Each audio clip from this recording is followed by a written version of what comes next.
Hello everyone, welcome to my YouTube channel preparation with Mahan sir. आज से हम Indian geography start कर रहे हैं। ठीक है, इसमें हम उन इंपॉर्टेंट टॉपिक्स को पढ़ेंगे जो हमारे एग्जाम के लिए इंपॉर्टेंट है। वो कौन कौन से इंपॉर्टेंट टॉपिक्स हैं, इसको मैंने अपनी एक वीडियो में अलग से ही समझा चुका हूँ। ठीक है, उसमें एक एनालिसिस किया था जिसमें पर्टिकुलर इस ज्योग्राफी सब्जेक्ट को डिवाइड किया था और बताया था कि कौन कौन से इंपॉर्टेंट टॉपिक जो हमारे एग्जाम्स में बार बार पूछे गए हैं। ठीक है, आज हम स्टार्ट कर रहे हैं इंडियन ज्योग्राफी। ठीक है, जिसमें इंडियन ज्योग्राफी में आज हम जानेंगे इंडिया और उसके साइज और उसके लोकेशन के बारे में। ठीक, चलिए स्टार्ट करते हैं। पहला टॉपिक है साइज ऑफ इंडिया। हम इंडिया के साइज के बारे में जानेंगे। तो ये 7th largest country in the world में। ठीक है, किसके हिसाब से? बाय एरिया के हिसाब से। एरिया के हिसाब से 7th लार्जेस्ट कंट्री। ठीक है, इसका एरिया कितना है? 3.28 मिलियन स्क्वायर किलोमीटर। ठीक है, किलोमीटर्स में अगर देखा जाएगा तो 3.28 मिलियन स्क्वायर किलोमीटर है। और ये अकाउंट करता है 2.4% ऑफ द वर्ल्ड एरिया। ठीक है, वर्ल्ड एरिया का 2.4%। ठीक है, मान लीजिए ये वर्ल्ड का एरिया है। ठीक है, जिसमें इंडिया की पोजीशन ये है। ठीक, तो इंडिया 2.4% वर्ल्ड का क्या करता है? अकाउंट्स करता है। ठीक, अब आते हैं पॉपुलेशन में। इंडिया का पॉपुलेशन में सेकंड लार्जेस्ट कंट्री है। ठीक है, पहले नंबर पे कौन सा है? पहले नंबर पे है चाइना। ठीक है, चाइना के बाद ये सेकंड लार्जेस्ट कंट्री है। अब जान लेते हैं कि इंडिया से वो कौन सी कंट्रीज हैं जो इंडिया से बड़ी हैं। तो सबसे बड़ी कौन है? नंबर 1 पर रशिया, फिर कनाडा, फिर यूएसए, फिर चाइना, फिर ब्राज़ील और फिर ऑस्ट्रेलिया। ये क्रम वाइज लगा हुआ है। ठीक है, बढ़ते करते हुए ये मैंने आपको इसलिए बताया है कि कई बार क्वेश्चन पूछ लिया जाता है कि इंडिया से बड़ी कंट्रीज कौन सी हैं, और 3-4 ऑप्शंस दिए जाएंगे जिसमें से एक नहीं होगा, 2 होंगे। तो आपको मालूम होना चाहिए कि इंडिया से एरिया में कौन कौन सी कंट्रीज बड़ी हैं। तो Russia, Canada, USA, China, Brazil और ऑस्ट्रेलिया। ठीक, अब आते हैं अपने नेक्स्ट टॉपिक के, जिसमें लिखा है कि स्ट्रेच ऑफ इंडिया। इंडिया का स्ट्रेच क्या है ये हम जानते हैं। तो बताया गया है कि जो स्नो कवर्ड हिमालय है नॉर्थ में, उससे लेके और सन डिट्रेस्ड कोस्टल विलेजेस साउथ तक। ठीक है, फिर बताया गया है fertile Brahmaputra valley of east से लेके, मतलब ईस्ट में फर्टाइल ब्रह्मपुत्र वैली से लेके और सैंडी डेजर्ट ऑफ वेस्ट तक। ठीक है, राजस्थान के सैंडी डेजर्ट तक इसका फैलाव है। अब आते हैं नॉर्थ साउथ एक्सटेंट देख लेते हैं किलोमीटर में। तो नॉर्थ साउथ एक्सटेंट जो है किलोमीटर में कितना है?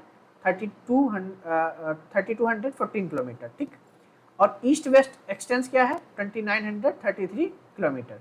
ठीक है, अब आइए आपको मैप पे दिखाते हैं। तो मैप पे देखिए, ये है नॉर्थ हमारा, ये है साउथ, ये है ईस्ट और ये है वेस्ट। तो यहाँ पे स्नो कवर्ड हिमालयाज है, हमको पता है। ठीक है, क्या है? हिमालयाज है। ठीक है, यहाँ से लेके और साउथ के कोस्टल विलेजेस तक। ठीक है, सन डिट्रेस्ड कितना किलोमीटर है? 3214 किलोमीटर। और ईस्ट ब्रह्मपुत्र वैली यहाँ पे है। ठीक है, यहाँ से लेके और सैंडी डेजर्ट यहाँ पे है, उसका किलोमीटर कितना है? 2933 किलोमीटर। ठीक, फिर आते हैं, फिर बताया गया जिसकी लैंड बाउंड्री है वो कितना है? 15,200 किलोमीटर। और जो कोस्टल बाउंड्री है वो कितना है? 7,516 किलोमीटर।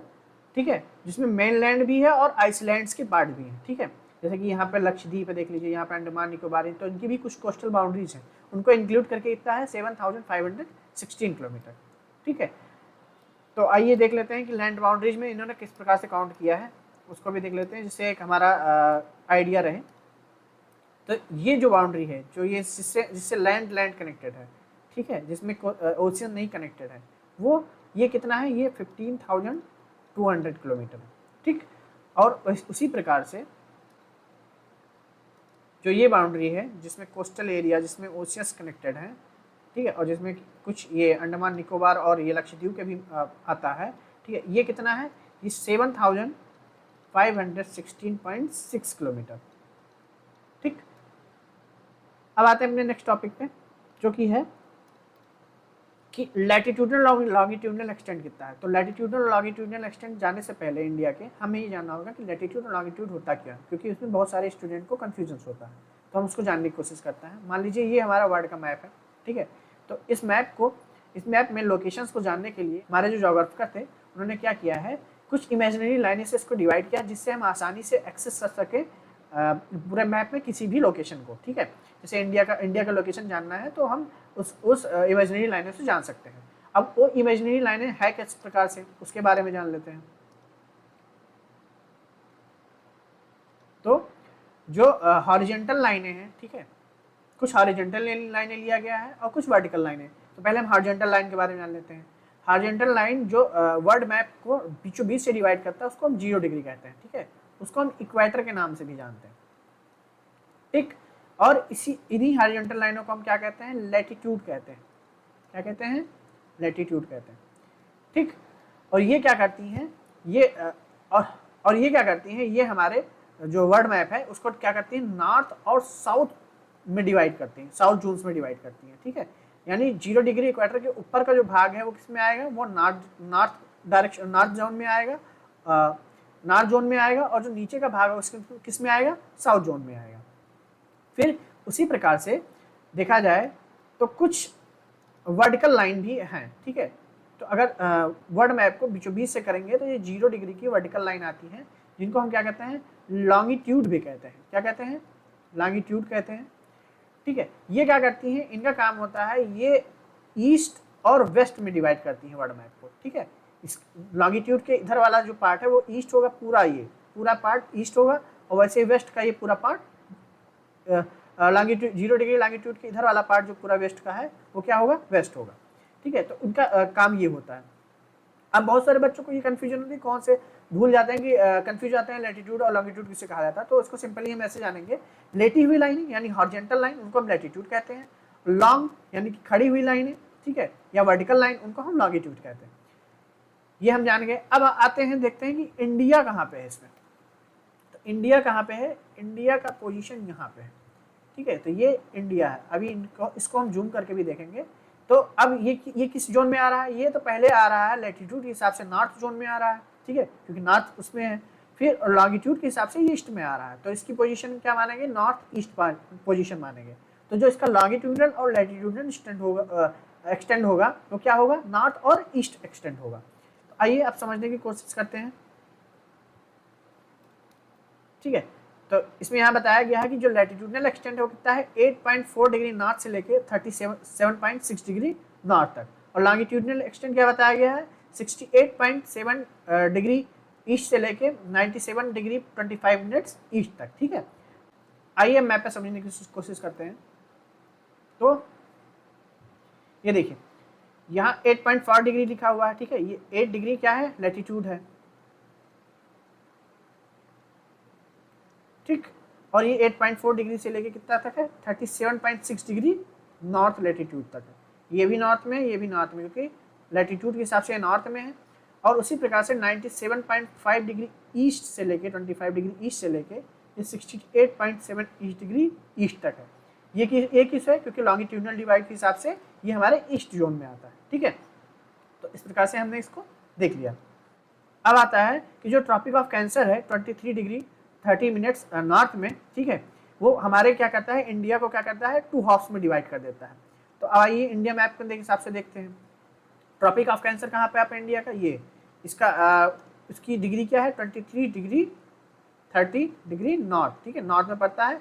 नॉर्थ की बात कर जा रही है, नॉर्थ साउथ की तो लैटिट्यूड की बात की जा रही है, लैटिट्यूड के हिसाब से ये क्या करता है, इंडिया को हमारे 2 पार्ट्स में डिवाइड कर देता है, देखो ये और ये, ठीक है, और ये हमारी लाइन है, ठीक है, 2 पार्ट में डिवाइड कर रही है। तो ये जब ट्रॉपिक ऑफ कैंसर हमारे कुछ स्टेट से होकर निकलती है, आइए उन स्टेट को जान लेते हैं, क्योंकि वो स्टेट हमारे कई बार एग्जाम्स में पूछे गए हैं, वो कौन कौन से हैं। तो जिसमें पहला स्टेट है गुजरात, ये देखिए गुजरात से जा रही है, राजस्थान से टच होकर, मध्य प्रदेश एकदम बीचों बीच से जा रही है, फिर झारखंड और छत्तीसगढ़ के बॉर्डर से होके जा रही है, और वेस्ट बंगाल से एकदम बीचों बीच से जा रही है। और यहाँ पे आप देखेंगे त्रिपुरा और मिजोरम से। तो ये 8 स्टेट हैं, उन्हीं 8 स्टेट को यहाँ पे बताया गया है, गुजरात, राजस्थान, मध्य प्रदेश, छत्तीसगढ़, झारखंड, वेस्ट बंगाल, त्रिपुरा, मिजोरम। इनके नाम भी आपको याद रखना है और इसके नंबर भी याद रखना है कि कितने नंबर ऑफ स्टेट से जाती है। क्वेश्चंस कई बार ट्विस्ट करके इसी प्रकार से पूछे जाते हैं, कभी नाम पूछ लिया जाता है तो कभी नंबर पूछे जाते हैं। Okay, got it. फिर बताया गया हमारा 4th टॉपिक है स्टैंडर्ड मेरिडियन ऑफ इंडिया के बारे में बताया गया है, ठीक है। तो हमें ये जानना होगा 22 डिग्री 30 मिनट ईस्ट जो लॉन्गिट्यूड है, इसी को स्टैंडर्ड मेरिडियन ऑफ इंडिया कहा गया है। अब ऐसा क्यों कहा गया है, इसके बारे में थोड़ा समझ लेते हैं, बहुत डिटेल में नहीं जाएंगे, तो थोड़ा सा आपको समझा देते हैं कि क्यों कहा गया है। तो आइए जान लेते हैं थोड़ा सा इसके बारे में कि 22.30 डिग्री ईस्ट लॉन्गिट्यूड को ही स्टैंडर्ड मेरिडियन क्यों कहा गया है। तो जो हमारा अर्थ है, ठीक है, उसके चारों तरफ जो हमारा अर्थ है वो क्या करता है, अपने एक्सिस पे क्या कर रहा है, रोटेट कर रहा है। ठीक है, किस प्रकार से कर रहा है, वेस्ट से ईस्ट की तरफ कर रहा है। ठीक है, जिसके कारण ही क्या होता है, डे और नाइट होता है हमारे यहाँ। ठीक है, क्योंकि सन की पोजीशन जो है वो यहाँ पे है। ठीक है, सन के अराउंड भी करता है, पर सन के अराउंड वो बहुत स्लोली करता है, और जो अपने एक्सिस पे रोटेट कर रहा है बहुत तेजी से कर रहा है। इसका एक रोटेशन, ये कितने 24 आवर्स में इसका एक रोटेशन हो जाता है। ठीक है, जिसी के कारण हमारे यहाँ दिन और रात होती है। तो लॉन्गिट्यूडिनल एक्सटेंट के हिसाब से इन्होंने बताया गया है कि ये मान लीजिए 0 डिग्री लॉन्गिट्यूड है। ठीक है, 0 डिग्री लॉन्गिट्यूड है, जो कि हमारा वेस्ट और ईस्ट में डिवाइड करता था। तो मान लीजिए सन है, तो ये जो 0 डिग्री है ये खिसकता रहता है। ठीक है, मान लीजिए इसके बगल में 1 डिग्री है। क्या है कि जो ये 1 डिग्री मूव करने के लिए, ठीक है, 1 डिग्री मूव करने के लिए 4 मिनट लेता है। ठीक है, इसी प्रकार से 15 डिग्री मूव करने के लिए क्या करता है, पूरे 1 घंटा ले लेता है। तो जो 0 डिग्री है इसको इन्होंने क्या किया है, एक स्टैंडर्ड टाइम मान लिया है। ठीक है, जिसको माना गया था कब, 1884 में माना गया था 13 अक्टूबर को। इसको स्टैंडर्ड मेरिडियन टाइम भी कहा जाता है, या फिर ग्रीनविच मेरिडियन टाइम भी कहा जाता है 0 डिग्री को, और इसी के आधार पे घटता बढ़ता रहता है। तो जो हमारा इंडिया का पोजीशन है, जो हमारे इंडिया के से पास होती है, वो जो लाइन है वो क्या है, 82.30 डिग्री ईस्ट लॉन्गिट्यूड। ठीक है, इसी को स्टैंडर्ड मेरिडियन माना गया है इंडिया में। ठीक, जान लेते हैं कि कहाँ ये जो green standard meridian of time है ये पास करती है कहाँ से, मिर्जापुर। ठीक है, उत्तर प्रदेश से। ठीक है, जो क्या करते हैं, मेंटेन करने में हेल्प करता है स्टैंडर्ड टाइम को, जैसे मैंने आपको इसमें समझाया। ठीक है, अब ये जो स्टैंडर्ड मेरिडियन टाइम है ये 5 स्टेट से होकर गुजरती है। कितने नंबर ऑफ स्टेट से, 5, ये भी याद रखना है। अब वो कौन कौन से हैं, तो ये है उत्तर प्रदेश, मध्य प्रदेश, छत्तीसगढ़, उड़ीसा और आंध्र प्रदेश। इन 5 से होकर गुजरती है। ये देख लीजिए, ये है स्टैंडर्ड मेरिडियन ऑफ टाइम। ठीक, अब आते हैं कुछ एक्सट्रीम पॉइंट ऑफ इंडिया के बारे में बताया गया। ठीक है, कौन कौन से एक्सट्रीम पॉइंट है, तो नॉर्दर्न मोस्ट पॉइंट, मतलब इंडिया का सबसे नॉर्दर्न मोस्ट पॉइंट क्या है, इंदिराकुल, जो कि लद्दाख में है। ईस्टर्न मोस्ट पॉइंट क्या है, कैबिथु, जो कि अरुणाचल प्रदेश में है। वेस्टर्न मोस्ट पॉइंट क्या है, गुहार मोती, ठीक है, जो कि कच्छ गुजरात में है। और जो साउदर्न मोस्ट पॉइंट है वो क्या है, कैप कैमोरिन है। ठीक है, मेन लैंड के हिसाब से कैप कैमोरिन, जो कि कन्याकुमारी तमिलनाडु में है। और जो सबसे इंडिया का सबसे साउदर्न मोस्ट पॉइंट है वो इंदिरा पॉइंट है, जो कि ग्रेट इंडियन निकोबार में है। जो कैप कैमोरिन है वो यहाँ पे है, और जो वो है इंदिरा पॉइंट है वो कहाँ पे है, ये यहाँ पे पोजीशन पे है। ठीक, अब इंदिरा पॉइंट के बारे में कुछ जान लेते हैं। ये कहाँ लोकेटेड है, ये ग्रेट निकोबार आइसलैंड में लोकेटेड है। ठीक है, इसका अर्लियर नाम क्या था, इसका नाम था पिग्मेलियन पॉइंट। ठीक, और ये सबमर्ज हो गया, कब सबमर्ज हो गया, 2004 की सुनामी में। अब आते हैं कुछ इंपॉर्टेंट चैनल्स हैं इंडिया को, उनको जान लेते हैं। 9 डिग्री चैनल किसके किसके बीच में है, मिनिकॉय और लक्षद्वीप के बीच में। 8 डिग्री किसके बीच में है, मिनिकॉय और मालदीव्स के बीच में। 10 डिग्री किसके बीच में, लिटिल अंडमान और निकोबार के बीच में। अब आइए इसको मैप के माध्यम से हम समझ लेते हैं। ये है इंडिया का मैप, मान लीजिए। ठीक, और ये कुछ आइसलैंड है, जिसमें ये है लक्षद्वीप।